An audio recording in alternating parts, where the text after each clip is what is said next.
Fillojmë pa humbur kohë më gjerësisht, shkojmë dhe marrim informacionet e fundit pas arratisjes spektakolare të një dite më parë nga spitali i Durrësit, i Altin Docit. Marrim më shumë informacione në raportimin e kolegut Sokol Dema. Përshëndetje Sokol, a ka persona të arrestuar nga ana e policisë dhe prokurorisë ku ka nisur hetimet për arratisjen e djeshme? Po Nertil, përshëndetje, ka qenë një skandal i vërtet arratisja e Altin Docit pra 38 vjeçarit, një ditë më parë nga ambientet e spitalit të Durrësit, çfarë ka çuar rrjedhimisht në regjistrimin e 2 procedimeve penale apo të hetimeve që po kryen nga ana e prokurorisë së Durrësit, e cila po udhëheq hetimet, dhe në tërësi më pas nga ana e SHKP-s së Drejtorisë së Përgjithshme të Burgjeve. Deri më tani, në njërin prej procedimeve që lidhet direkt pra me personelin e burgjeve që mund të mos ketë kryer detyrat ashtu siç duhet, janë kryer pra disa arrestime. Bëhet fjalë për 8 persona në total, të cilët kanë përfunduar tashmë në pranga, dhe bëhet fjalë pra për punonjës të policisë së burgjeve, të cilët nuk e kanë kryer detyrën ashtu siç duhet. Emrat e të cilëve janë Dorian Saraçi, Salih Ferollari, Preng Marvataj, Fation Baçi, Aranit Çela. Kanë përfunduar këta të fundit në pranga, teksa sigurisht është rezervuar pra pranga edhe për persona të tjerë. Bëhet fjalë për kryenfermierin e burgut të Durrësit, Aulon Çuko, dhe zëvendës shefin e policisë së burgut të Durrësit, Desdemon Pazaj, dhe po ashtu edhe Violeta Uka, të cilët janë tashmë në prangat e policisë. Cili ka qenë roli i tyre dhe cilat janë akuzat që rëndojnë ndaj tyre? Personat e parë pra që përmenda, bëhet fjalë për Prezajn, Saraçin, Baçin dhe Çelën, janë arrestuar pasi dyshohet se nuk e kanë kryer pra punën ashtu siç duhet. Nuk kanë vendosur prangat në momentet që ai është shoqëruar, dhe në këtë mënyrë pra duket se është hetimi fillestar pra që i akuzon ata në lidhje me shpërdorimin ndërrikues dhe të detyrës. Nga ana tjetër, duket se një person tjetër i cili është marrë pra i arrestuar nga ana e SHKP-s së Burgjeve, bëhet fjalë për Fation Baçin, ka qenë i pandehur edhe më herët në lidhje me celularin pra që i ka dhënë Erion Velia gjatë momenteve që ai është transportuar për të komunikuar me bashkëshorten e tij. Duhet thënë fakti që Aulon Çuko duket se ka kryer pra një farforme dokumentacionin mjekësor pra që paraqitej se Altin Doci vuante nga probleme neveshkat. Kjo ka qenë një mënyrë për të justifikuar pra edhe vizitën në spitalin e Durrësit. Kjo është pak a shumë ajo çfarë dyshon Drejtoria e Përgjithshme e Burgjeve për mos kryerjen e detyrave ashtu siç duhet. Sigurisht që do të ketë një hetim të plot për detyrën e gjithë secilit në vijim nga ana e prokurorisë së Durrësit në vijim, për të gjetur pra në detaje ku ka shkuar keq apo nëse ka patur bashkëpunëtor nga brenda burgjeve në lidhje pra me arratisjen e këtij të fundit. Sokol, teksa shohim pamjet që ne kemi transmetuar që nga mbrëmja e dieshme për t'i parë dhe për t'i analizuar dhe për të marrë më shumë detaje. Në pamje duket i arratisur i cili vrapon dhe një ambulancë. Pra, ka qenë i shoqëruar vetëm nga një ambulancë apo dhe nga një furgon i burgjeve? Nga ajo çfarë ne kemi arritur të zbulojmë deri më tani, paktën rezulton që shoqërimi është bërë me autoambulancë në drejtim pra të spitalit të Durrësit. Pamjet të shfaqin atë duke dalë nga ambulanca dhe siç edhe mund të shihet qartë, nuk është i prangosur.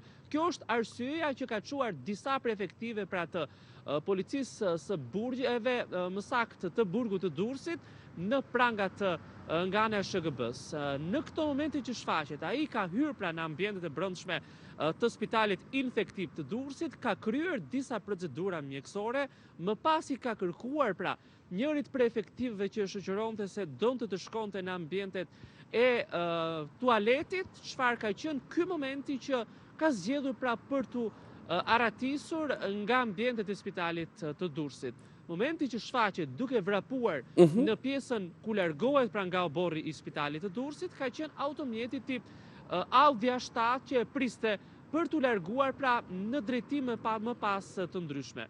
Policia e Durrësit, e cila është njoftuar Vetëm për arratisje në momentin që pra i është larguar, pra ka qenë çështje sekondash që është marrë në telefon policia për t'u njoftuar se është larguar, ka nisur sigurisht kontrollet e menjëhershme dhe ka mundur në një farë forme përmes pamjeve të kamerave të sigurisë të zbuloj një itinerar që ai ka kryer pra duke lëvizur me automjetin Audi A7, të cilit targat e të cilit rezultojnë të vjedhura pra disa ditë më parë të denoncuara nga burime pranë policisë në zonën e Fushkrujës, por që mbetet për të verifikuar në vijim në mënyrë të plotë.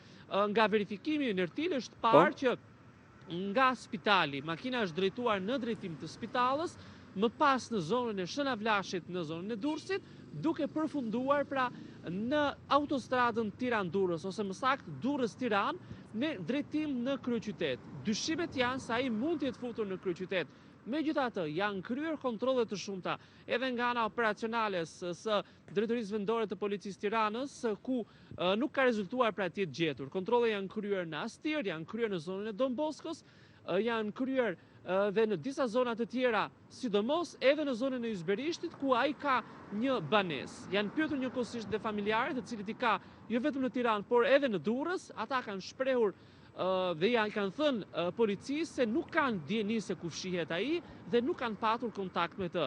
Pra nga kontrollet e kryera deri më tani, si në Durrës ashtu edhe në Tiranë, nuk rezulton pra të ketë një dieni të plot apo një lokalizim të këtij fundit, jo vetëm të tij, por edhe të bashkëpunëtorëve, pasi është një punë që nuk e ka kryer i vetëm, por edhe me persona të tjerë. Sokol, po të shohim dhe të rikthehemi edhe një herë pamjeve, duket që personeli që shoqëron nga efektivit e policisë së Burgjeve, mos gaboj është 2 deri në 3 nga pamjet që duket. Po të fusim edhe shoferin e ambulancës mund të shtohet. Shikohet siç ju e thatë në pamje që është i pa pranga dhe që mungon furgoni i policisë së Burgjeve që duhet ta shoqëronte.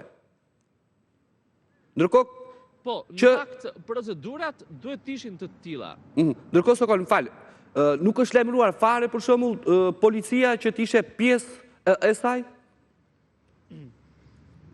Atëherë, në fakt, procedurat, sidomos sa i përket personazheve të një niveli të tillë, sa i përket krimit të organizuar dhe rrezikshmërisë së lartë, janë që policia lokale, pra në vendin ku ndodhet burgu, në rastin konkret burgu i Durrësit, njoftohet për shoqërimin e tij ku të jetë për t'u shoqëruar. Në rastin konkret në spitalin e Durrësit. Megjithatë, pavarësisht se një ditë më parë, rreth mbrëmjes, ne kemi dhënë si informacion për publikun, por ka patur një verifikim të plotë më tej edhe nga ana e policisë së Durrësit, nuk ka patur asnjë kontakt nga ana e policisë së Burgjeve në lidhje me rastin konkret. Pra, nuk ka patur asnjë shkresë, asnjë email, asnjë telefonat, qoftë tek drejtuesit apo tek salla operative e policisë së Durrësit për shoqërimin në veçanti pra të Altin Ndocit. Nga ana tjetër, po ditën e djeshme, policia e Durrësit është njoftuar për një tjetër personazh jo të rrezikshëm, por që ka patur nevojë për shoqërimin e tij në drejtim të varrezave për varrimin e një familjari. Pra, policia është njoftuar në rastin që po përmendun, por jo në rastin e Altin Ndocit. Policia e Durrësit nuk ka patur asnjë komunikim me drejtorinë e Burgjeve apo me burgun e Durrësit për shoqërimin e Altin Ndocit. Kjo sjell dyshime të forta për një bashkëpunim të mundshëm pra të individëve të cilët janë tashmë të arrestuar apo edhe të tjerë që mund të kenë kryer pra shoqërimin e tij në drejtim të spitalit të Durrësit për t'i dhënë mundësinë për t'i arratisur. Sigurisht kjo është më tepër një supozim dhe një pikpyetje e cili do të verifikohet në mënyrë të plotë dhe hetohet nga ana e prokurorisë së Durrësit dhe të SHKB-s së Drejtorisë së Përgjithshme pra të Burgjeve, e cila do të nxjerrë përfundimisht nga hetimet nëse ka apo jo persona të përfshirë. Pra, jemi përballë një bashkëpunimi apo jemi përballë një neglizhence totale pra të stafit të policisë së Burgjeve të shoqërimit e tij në drejtim të spitalit. Fakt është që ai del nga ambientet e ambulancës i paprangosur, pra një personazh me një rrezikshmëri të tillë, papranga që shoqërohet në drejtim të spitalit dhe po ashtu papranga shfaqet duke vrapuar pra në drejtim të arratisjes, çfarë sigurisht kjo do të përbën në pamje të parë një skandal, por që pritet të verifikohet dhe hetohet në mënyrë të plotë nga autoritetet që do të zgjedhin pra një farë mënyrë përgjegjësit kryesor, duke shoqëruar përmes provave konkrete pra në vendngjarje, por po ashtu edhe mbi rregulloret që ka drejtoria e burgjeve apo policia e burgjeve për shoqërimin e personave të ngjashëm. Pra, në rastin konkret, policia është njoftuar direkt në pas arratisjes, por asnjëherë për shoqërimin e tij në drejtim të spitalit të burgjeve. Ndërkohë, ka pasur ndonjë reagim sot të drejtorisë përgjithshme të burgjeve? Unë kam tentuar mbrëm, po edhe sot para se të nisim transmetimin, duket sikur janë fikur dritat. Pra, asnjë reagim përposa atij mos gaboj reagimi i dieshëm, i cili nuk thoshte asgjë, vetëm konfirmonte lajmin që ne po transmetonim.